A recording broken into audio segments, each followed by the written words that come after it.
Hello, my karmically connected friend. Have you ever, amidst the ups and downs of life, suddenly asked yourself, why me? Why did that person appear, turn my life upside down, and then ruthlessly leave? Do you think it was a coincidence or a cruel joke of fate? But my friend, through the profound insight of Buddhist wisdom, absolutely nothing is random. No flower blooms, no leaf falls, and no one steps into your life without bringing a reason. Every joy or tear is a finely crafted piece belonging to a great invisible order. Today, let's search for the answer to this mystery. To see that your life is not fragmented pieces, but a perfect picture of dependent origination. My dear friend, life always finds a way to whisper to us, but rarely does it use the language of words. It uses the language of events that we often call coincidence. Try to remember, have you ever suddenly thought of an old friend you haven't seen for a long time, only to have your phone ring a few minutes later with their name on the screen? Or when you are utterly stuck with a problem, you walk into a bookstore and a book suddenly falls right at your feet, open to the exact page containing the answer you were looking for. Or simply missing a bus makes you late for work, but because of that, you avoid a terrible accident that happened right ahead. We usually shrug it off and say, "Oh, what a coincidence," or "how lucky." But in the eyes of the enlightened masters, there is no concept of coincidence in this universe. These random events are actually coincidences or openings in the fabric of ordinary life. That is when the universe pulls back the curtain to show you the invisible threads of connection operating the world. Let me tell you a profound Zen story about this strange sense of perfect timing. The story is about a young man whose heart was filled with suffering and questions about human life. He decided to go up the mountain to find a famous temple to seek enlightenment. But halfway through, a fierce downpour suddenly started. The rain was so heavy he couldn't continue, forced to quickly run and take shelter under the eaves of a dilapidated thatched hut by the roadside. Annoyed by the rain delaying his journey, he complained loudly. Just then, the hut door opened. A raggedly dressed old man with a weathered face stepped out and invited him in for a warm cup of tea. While sheltering, the old man told him a few rambling stories about how water flows and how grass bends in the wind. Those simple words suddenly struck the young man's mind like a bolt of lightning. He was stunned to realize that these were the very truths he had been seeking all along. The old man was no ordinary person, but an anonymous great master who had left the big temple to live a poor, simple life here. The young man knelt down and bowed. If not for that annoying rain, he would have passed by the greatest teacher of his life without knowing. You see, the rain did not fall coincidentally. The young man's steps did not stop accidentally. We often only see the tip of the iceberg. The rain is an annoyance, but we do not see the huge submerged part. The rain is a messenger of dependent origination, Duyên Khởi, meticulously arranged for that fated encounter to happen. People often suffer because we look at life with too narrow eyes. We judge events as lucky or unlucky based on momentary emotions. But in the great network of the universe, every event that happens is an indispensable link. The friend who called at the right time, the missed bus, or the sudden rain, all are signals. Next time when a coincidence occurs, please do not dismiss it. Stop, observe, and ask yourself, what is life trying to tell me through this event? When you know how to ask the question, you will begin to see the invisible threads guiding your way.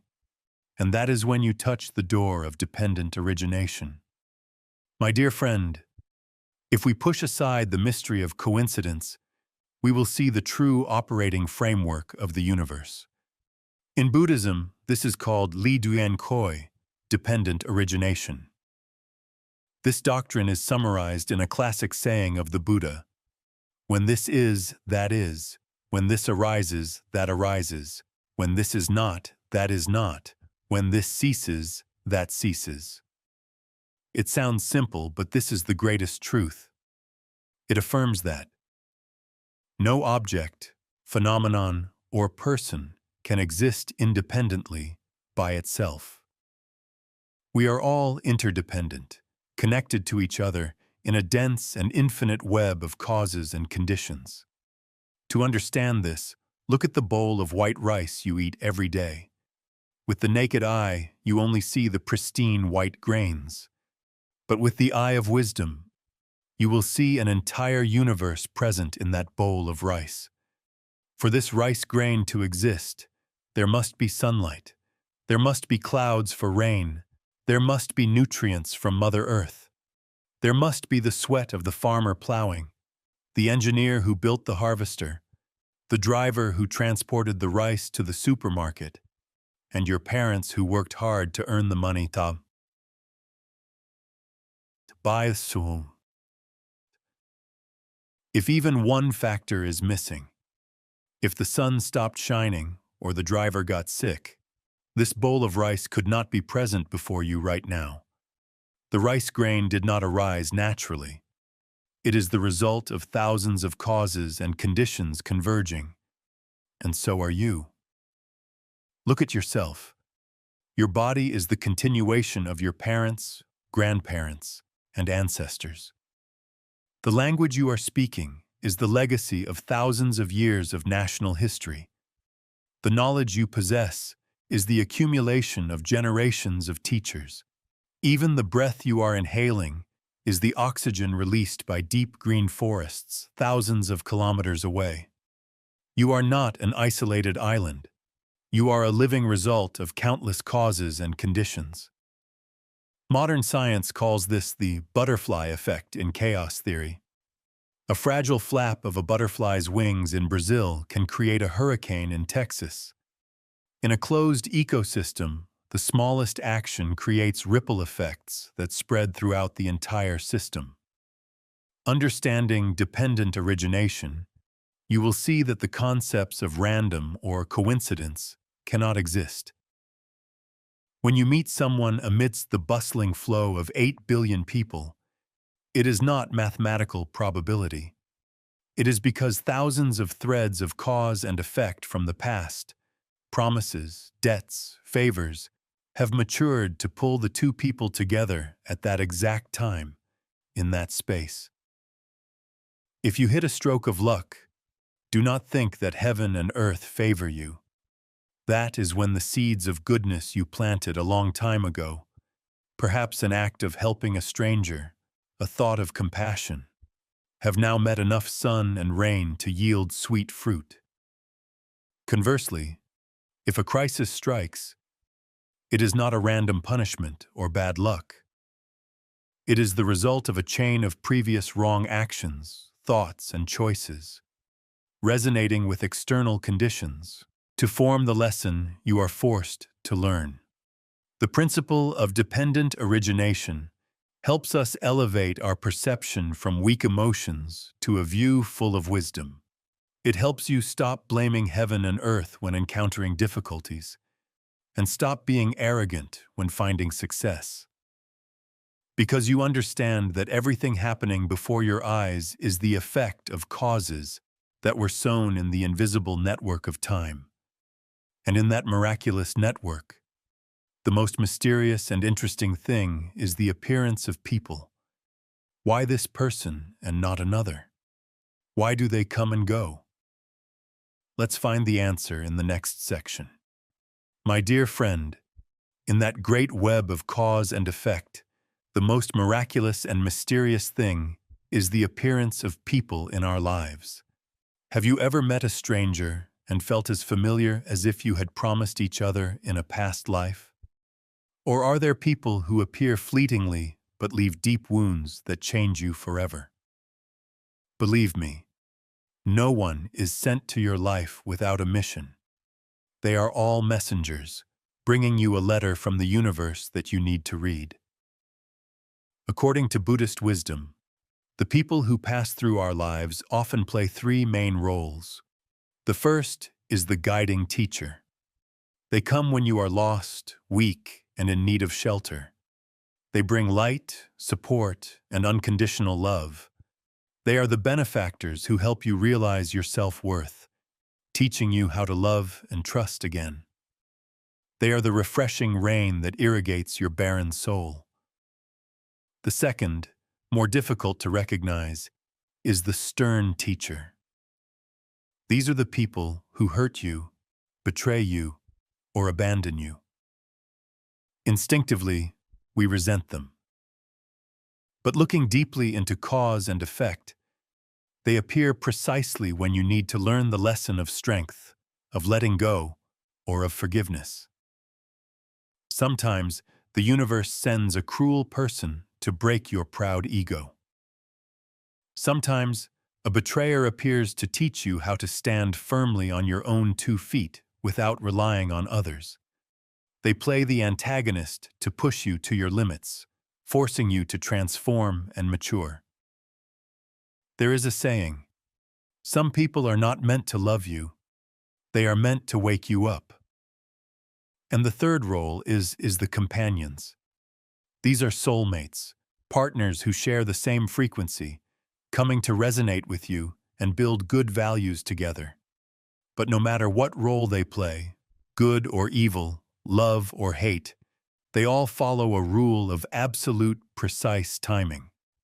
When the student is ready, the teacher appears. You cannot meet the right person if you are not ready within yourself. You will not meet someone who values you if you have not finished the lesson of self-respect. You will keep meeting deceivers if you have not graduated from the lesson of clarity and boundaries. Each person who comes holds a piece that your soul is missing. If you have not learned the lesson they bring, the universe will continue to send similar people, in similar circumstances, repeatedly until you realize and change. That is why some people keep falling into the exact same pattern of broken relationships. Therefore, instead of complaining, "Why did I meet this person?" turn inward and ask, "What did this person come to teach me about myself?" When you recognize the lesson, the messenger's mission ends. Perhaps they will stay, or perhaps they will leave. And this leads us to one of the greatest pains of human existence: separation. Why must those we deeply love leave us? We will find the answer in the next section. My dear friend, if every meeting is destiny, then separation is also an inevitable part of that great design. But this is the most difficult part of human life to accept. We often welcome those who come with joy, but our hearts twist in pain when people leave. We ask the question filled with resentment. If it was meant to end, why did fate arrange for us to meet in the first place? The Buddha taught, coming together and falling apart is the natural way of all things. Just like the seasons, the spring flowers that bloom brightly must also wither when winter comes. No one can bathe twice in the same river, and no one can keep a single person by their side for the entire eternal journey. Imagine your life as a train journey. Some people board the train and sit with you for a long segment, but others only board for a few stations. Then they must alight at their destination. No matter how much you love them, you cannot force them to stay past the station fate has designated for them. Clinging to a person when the karma has expired is like trying to hold on to summer when the autumn wind has arrived. It only brings suffering to both. Separation, though painful, carries an immense transformative meaning. Sometimes a person leaves not because they stopped loving you or because you are not good enough. They leave because their mission in your life is complete. The lesson they brought, whether sweet or bitter, has been delivered. If they continued to stay, your growth would be stagnant. Some people leave a gaping void, and it is precisely in that loneliness that you learn to return and rely on yourself.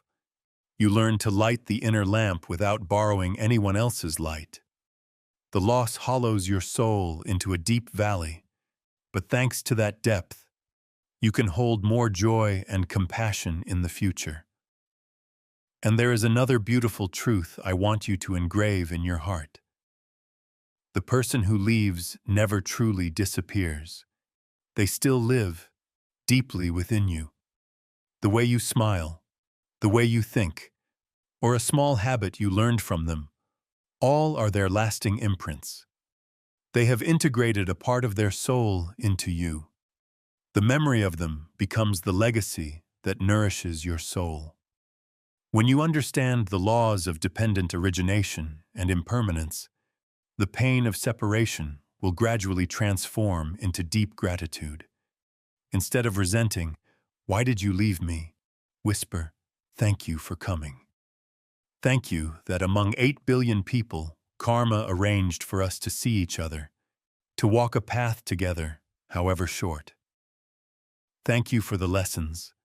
Thank you for the memories that helped me become a better version of myself today. Letting go is not forgetting. Letting go is putting the beautiful memories in a place of honor in your heart, and bravely continuing your own journey with a lighter heart. When you accept the release of an old connection, you simultaneously open your arms to welcome the good new connections waiting ahead.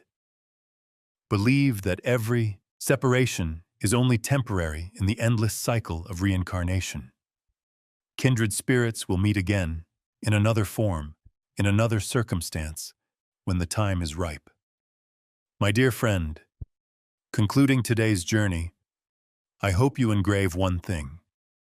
This universe does not operate by chance, but by the absolute precision of cause and effect.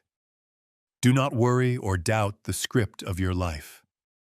Everyone you meet, everything that happens, whether ultimate happiness or extreme sorrow, are indispensable pieces. They are silently guiding you in the right direction, to the right place you need to be, to become the person you are destined to be. Let go of resistance. Replace the question, "Why me?" with the whisper, "I trust and I am grateful." I offer you a quote to carry with you. There are no accidents in this world. Only connections waiting to be recognized by us. Thank you for being a good connection who visited this video today.